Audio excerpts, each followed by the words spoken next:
Breaking news చూస్తున్నాం. ఇటు దేశం మొత్తాన్ని షేక్ చేస్తున్న డీలిమిటేషన్ రగడ. AP deputy CM Pawan Kalyan పై తీవ్ర విమర్శలు చేశాడు ప్రకాష్ రాజ్. మోదీని మెప్పించడానికి ఏపీ జనాన్ని మోసం చేయకు అంటూ ఆయన కామెంట్ చేశారు. ఆంధ్ర ప్రజలు మిమ్మల్ని డిప్యూటీ సీఎం చేశారు, మీ స్వార్థం కోసం ఏపీ ప్రజల హక్కులని మోదీ కాళ్ళ దగ్గర పెట్టకండి అంటూ ఆయన కామెంట్ చేశారు. మహిళా రిజర్వేషన్ బిల్లు 2023లోనే ఆమోదం పొందింది. కావాలంటే ఇప్పుడు కూడా మహిళా బిల్లును పాస్ చేసుకోవచ్చు. కానీ మీ గ్యాంగ్ డీలిమిటేషన్ బిల్లును పాస్ చేయాలని చూస్తుంది అంటూ ఆయన కామెంట్ చేశారు. ఇది ఏపీతో పాటు దక్షిణాది రాష్ట్రాలకు తీవ్ర నష్టం చేస్తుంది అంటూ ఆయన వ్యాఖ్యానించారు. నేను చర్చకి రెడీగా ఉన్నాను, ఎక్కడికి రమ్మంటే అక్కడికి వస్తాను. అలాగే డీలిమిటేషన్కు మహిళా రిజర్వేషన్ బిల్లుకు లింకు పెట్టొద్దు, కేంద్రం లింకు పెట్టింది. ఆ మహిళా రిజర్వేషన్ బిల్లు వీగిపోవడంపై ఇటు కూటమి నేతలు అసంతృప్తి తెలియపరుస్తున్నారు అంటూ మొత్తానికైతే ప్రకాష్ రాజ్ ఇటు డిప్యూటీ సీఎం పవన్ కళ్యాణ్ పైన విరుచుకుపడ్డాడు. ఆయన చేసిన ఆ ట్వీట్ని కూడా ఒక్కసారి చదివి వినిపించే ప్రయత్నం చేస్తా ప్లీజ్. ఇటు మొదటగా పవన్ కళ్యాణ్ ఆయన ట్వీట్ చేశారు. ఏ historic opportunity to strengthen women's representation in India's legislatures has been deliberately blocked by the opposition. The opposition stance makes it clear that they lack the intent to transformative reforms that strengthen Bharat's democracy. So Pawan Kalyan చాలా క్లియర్గా ఒక historic ఆపర్చునిటీని మహిళలను బలపరిచేలాగా women empowerment కోసం ఒక opportunity దొరికితే వాళ్ళకి లెజిస్లేచర్స్లో పనిచేయడానికి, ఇటు గవర్నమెంట్లో వాళ్ళు పనిచేయడానికి ఒక ఆపర్చునిటీ దొరికితే దాన్ని అపోజిషన్ బ్లాక్ చేసింది. సిగ్గుచేటు. ఇది చాలా క్లియర్గా వాళ్ళ ఇంటెన్షన్స్ ఏంటో చాలా క్లియర్గా దీనివల్ల అర్థమవుతుంది. భారత్ డెమోక్రసీని, ఇండియన్ డెమోక్రసీని స్ట్రెంగ్తెన్ చేయడానికి, ట్రాన్స్ఫార్మ్ చేయడానికి, ఉమెన్ ఎంపవర్మెంట్కి ఈ స్కీమ్ని, ఈ ఆపర్చునిటీని వాళ్ళు బ్లాక్ చేశారు అంటూ పవన్ కళ్యాణ్, డిప్యూటీ సీఎం పవన్ కళ్యాణ్ చెప్పుకొచ్చారు. దానిపైన ఇటు ప్రకాష్ రాజ్ స్పందిస్తూ please stop lying to the citizens just to please మోదీని మెప్పు పొందడానికి మాత్రమే మీరు ఇలాంటి అబద్ధాలు చెప్పకండి ప్రజలకు అంటూ ఇటు మొదటి లైన్లో చెప్పారు. దాని తర్వాత women reservation bill was approved in 2023 itself. 2023లోనే ఆ రిజర్వేషన్ బిల్లుని అప్రూవ్ చేశారు. ఇప్పుడు కూడా దాన్ని పాస్ చేయొచ్చు.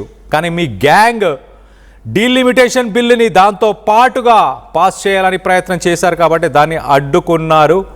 దీనివల్ల దక్షిణాది రాష్ట్రాలన్నీ నష్టపోతాయి. మరి ముఖ్యంగా ఆంధ్రప్రదేశ్కి సంబంధించిన ప్రజలు, ఆ రాష్ట్రానికి సంబంధించిన వాళ్ళ హక్కులని కోల్పోయే అవకాశం ఉంది. దీని గురించి డిబేట్లో మాట్లాడడానికి నేను సిద్ధంగా ఉన్నాను, ఆర్ యు రెడీ అంటూ ఆయన క్వశ్చన్ చేశారు. సో మొత్తం మీద డీలిమిటేషన్ అలాగే మహిళా రిజర్వేషన్ బిల్,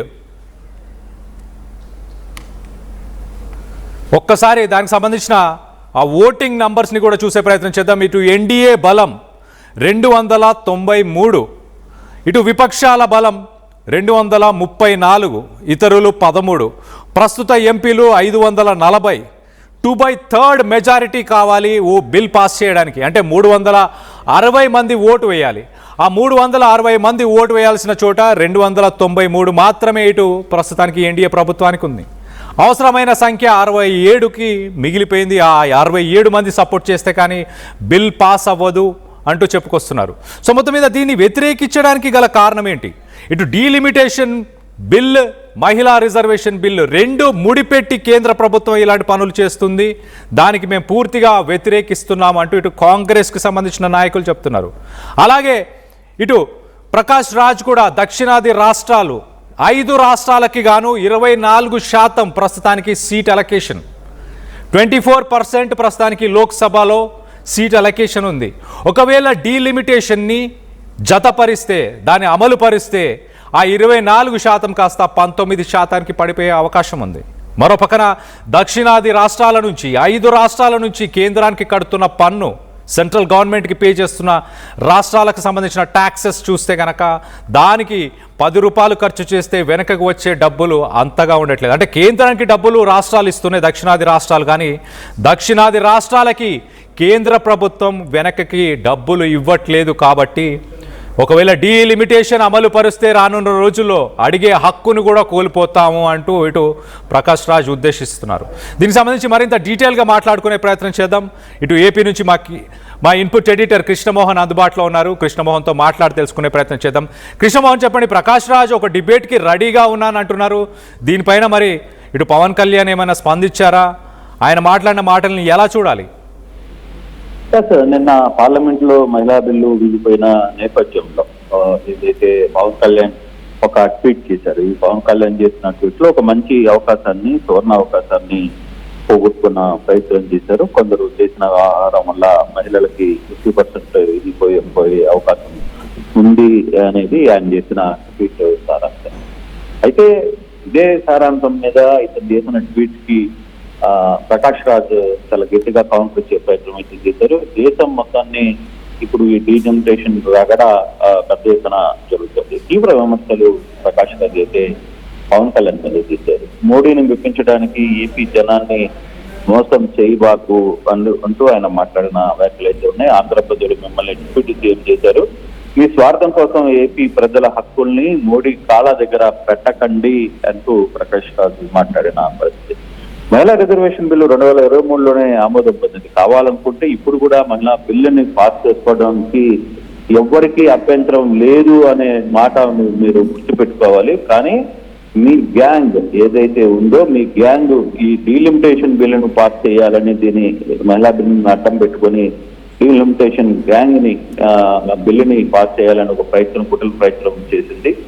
దీనివల్ల దక్షిణాది రాష్ట్రాలు ఎంత తీవ్రంగా నష్టపోతున్నాయనే అంశాన్ని ఒకసారి నువ్వు పరిశీలించుకో.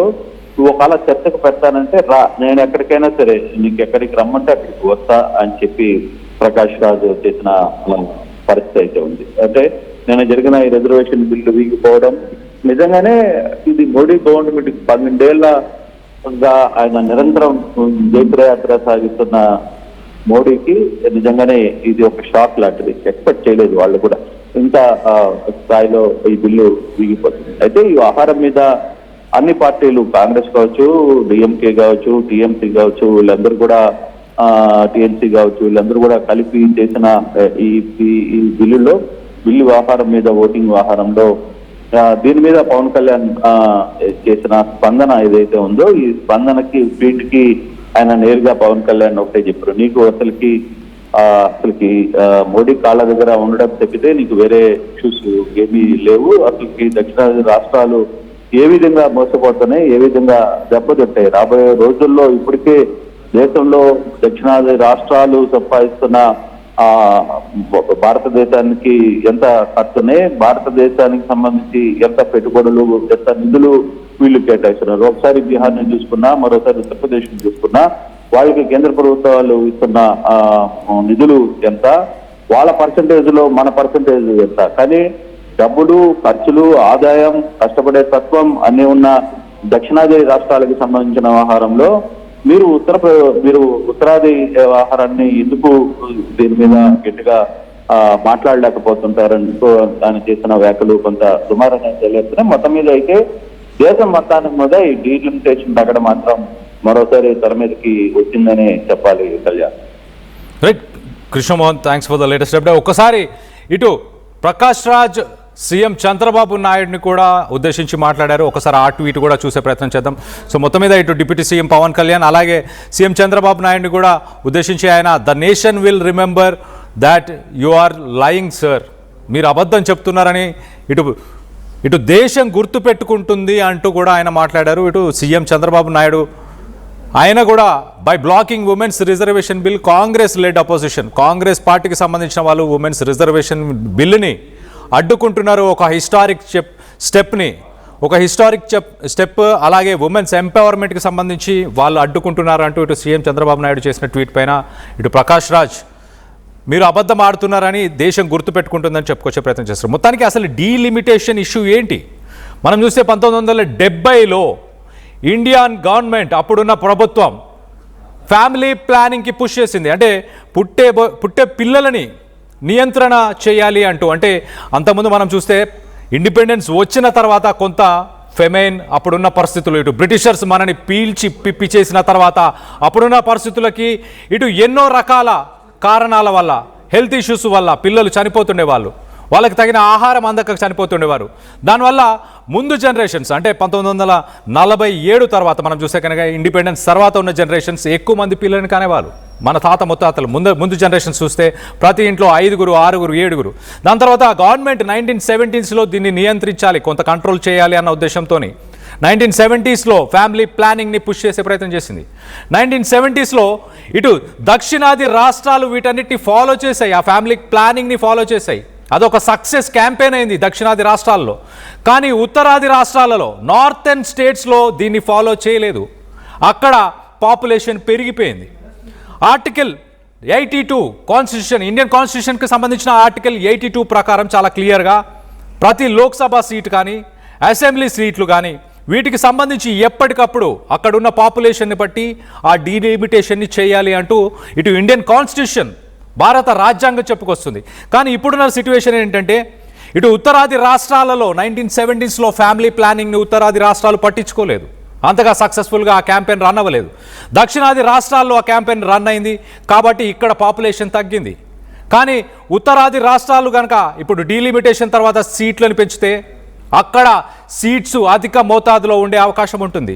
సో దక్షిణాది రాష్ట్రాలకి ఒక వాయిస్ ఉండని సిట్యువేషన్ ఏర్పడుతుంది. కాబట్టి మరో పక్కన ఇటు దక్షిణాది రాష్ట్రాల నుంచి జీడిపి, ఇటు కేంద్రానికి కడుతున్న పన్నులో విలువ చూస్తే కనుక ఉత్తరాది రాష్ట్రాలకు ధీటుగా ఉంటుంది.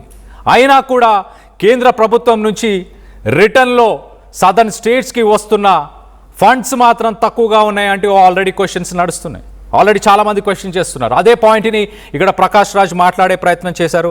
దీనికి సంబంధించి మీరేమనుకుంటున్నారు? డీలిమిటేషన్ అయితే దక్షిణాది రాష్ట్రాలు నష్టపోతాయని మీరు భావిస్తున్నారా? మీ అభిప్రాయాలు ఏంటనేది కింద కామెంట్ రూపంలో తెలియపరచండి.